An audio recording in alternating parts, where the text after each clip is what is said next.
Welcome back, everyone. Welcome back to my garden. Today I'm going to give you a quick garden update and show you a really cool way that you can preserve leaves, the beautiful fall color in the leaves all year long. So I did something very exciting this year with the garden. I had Hugh from Nature Aid come in and help me put in a native wildflower garden. So basically he took out the grass and we planted it must be 100 plants. So I'm really excited to see how this is going to go.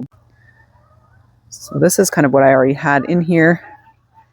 But if you go over here, you can take a look under this tree.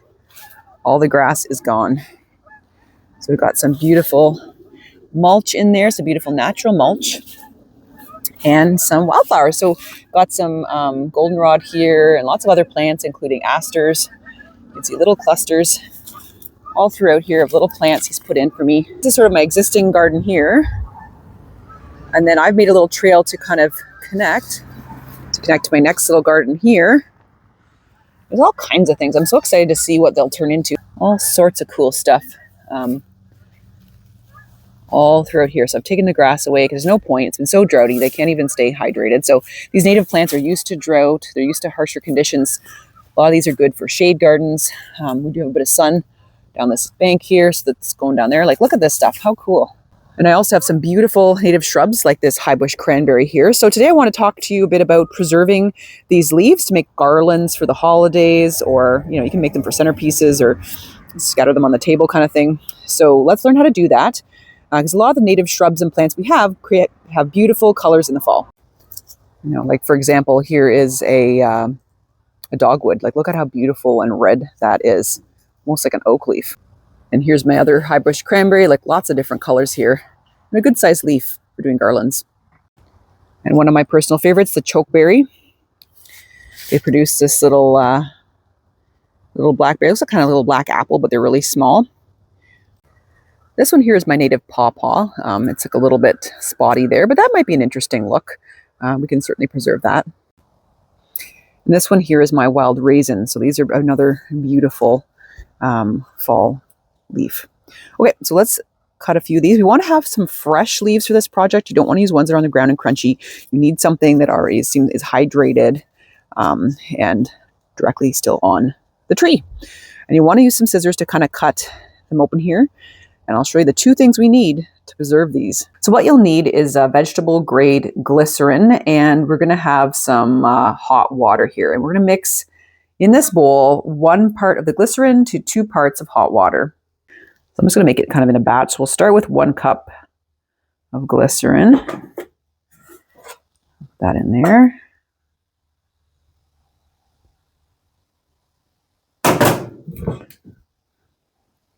And then 2 cups of hot water.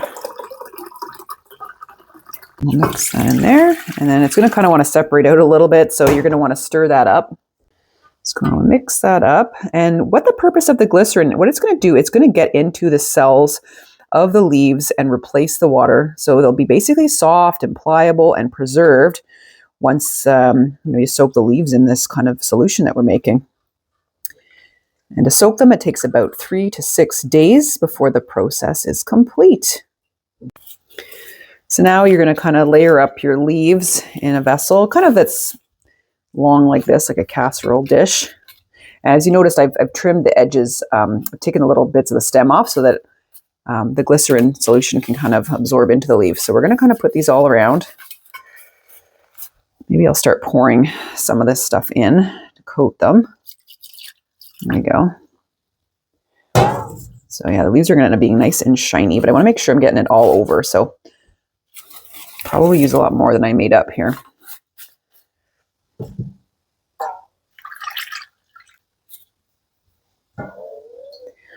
Yeah, we need to make another batch of the glycerin water. There's a lot of leaves there. And here's my next batch. I want these all to be completely covered.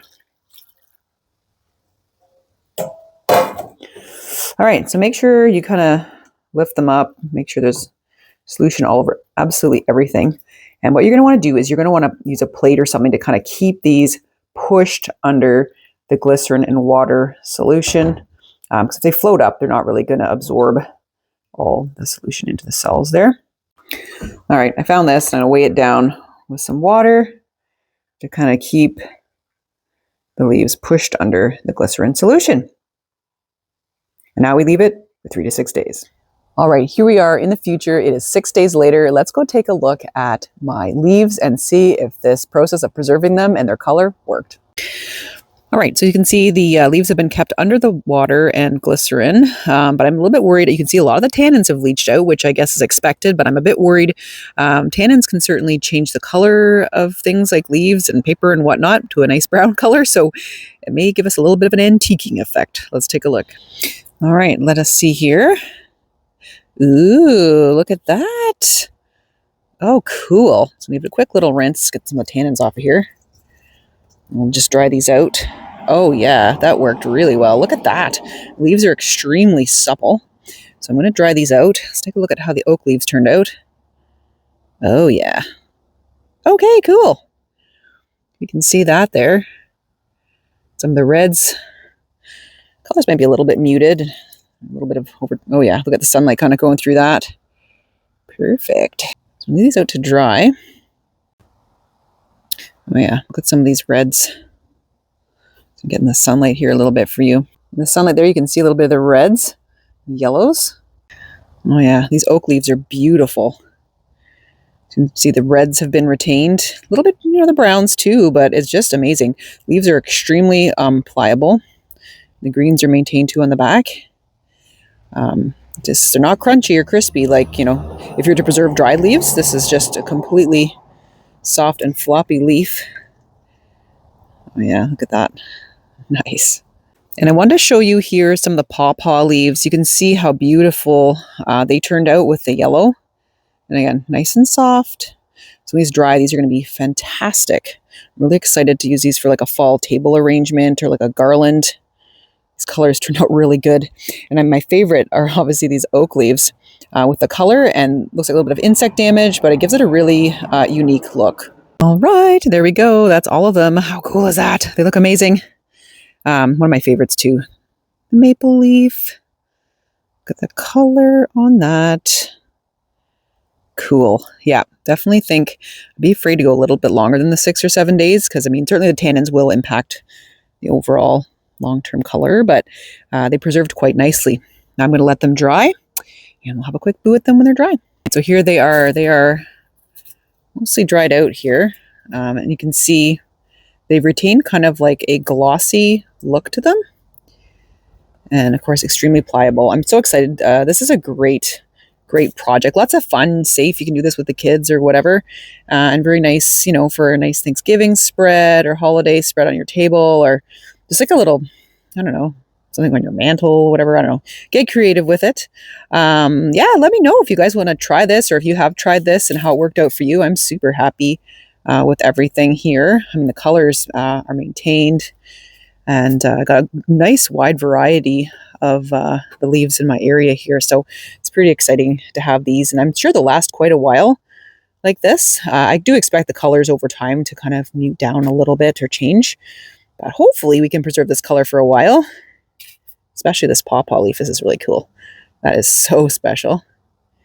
And yeah, this oak leaf, man, that's cool. See, look how little tiny bit of a wet spot there, but overall the rest of it, when it dries, you can kind of see the glycerin in there gives it a little bit of a sheen to it. So yeah, and you can kind of mush it up like that without cracking or splitting them. So very cool. Hopefully you guys have some leaves left around where you are, and you can try out this little project. Well, thanks so much for tuning into today's video, and I'm really looking forward. If you guys do this, please send me photos of your leaves. You can send them to me through my llthewildyamll Facebook or through an Instagram message. I'd love to see if you guys try this project out. I think it is well worth your time. Have a great week, and we'll see you in the next video. Bye for now.